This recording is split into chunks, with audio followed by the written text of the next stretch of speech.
Hi, I'm Tinny from Mini Bull Design, and today I'm going to talk about reality and logic and things that you can, relate to versus hearsay and rhubarb. Now, the English, who I have great admiration for, have a saying for, or a name for, absolute and utter nonsense. They call it rhubarb. So that's the phrase I'm going to use when I do this talk. Things like Bigfoot, rhubarb. Roswell, rhubarb. Now, anytime you hear something like Bigfoot or Roswell, I kind of like to not go by hearsay. I like to have some physical evidence or some hard numbers. Those two examples have zero numbers, no physical evidence whatsoever. So, rhubarb. On the other hand, just to give you the other end of the spectrum, just take this knife. Now, I'm going to tell you this knife, have used it backpacking quite a few times, so I know what I'm talking about. That's fact. Seen it on my videos. It weighs 1 ounce. It has a built-in biner that snaps onto my belt. It has one blade, which is moderately good steel, will hold an edge for 5 or 6 backpacking trips.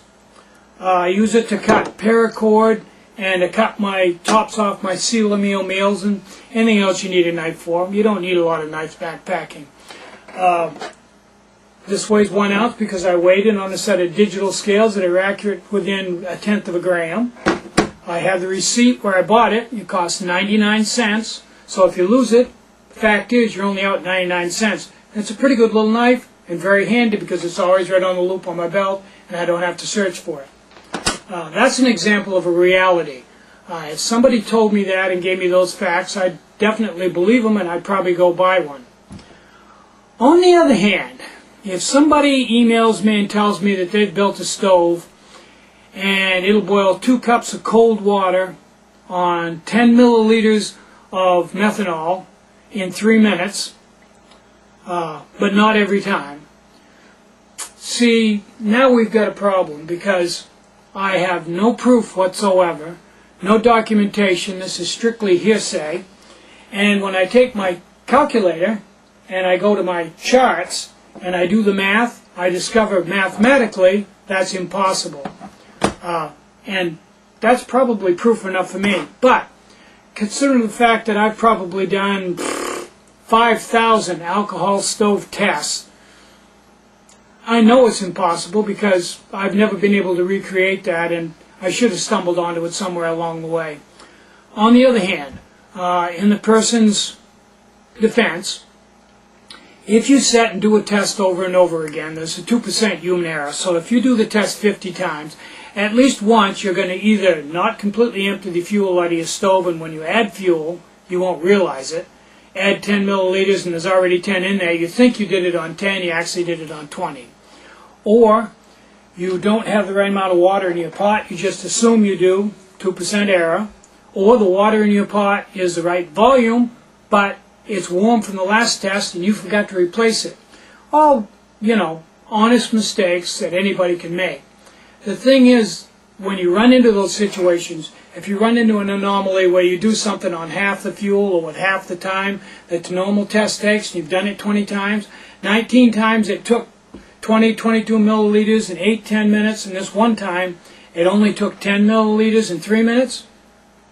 I don't know about you, but I'd say using pure logic and math and just common sense, you'd know you screwed up. Yeah, that's just me.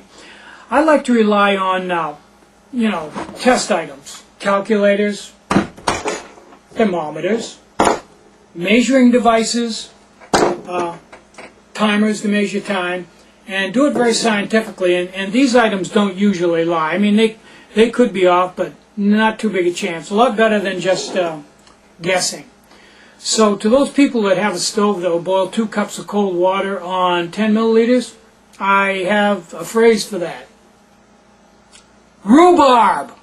Okay, now that we're past that, I was reading the other day that somebody has a caldera cone stove, and They went on a 3-day backpacking trip, used it exclusively, and it was just the greatest thing since sliced bread.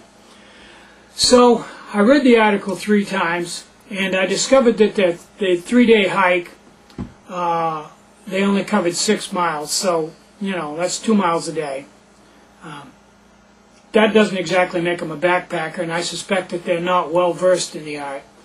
Second off, every time they stated how well the stove worked, they left out one of the facts. They either didn't say how cold the water was they started with, or they didn't say how much water they were boiling, or they didn't say how much fuel they used, or they left out the time. Every time they left out one of the things that's required to make a judgment on the stove.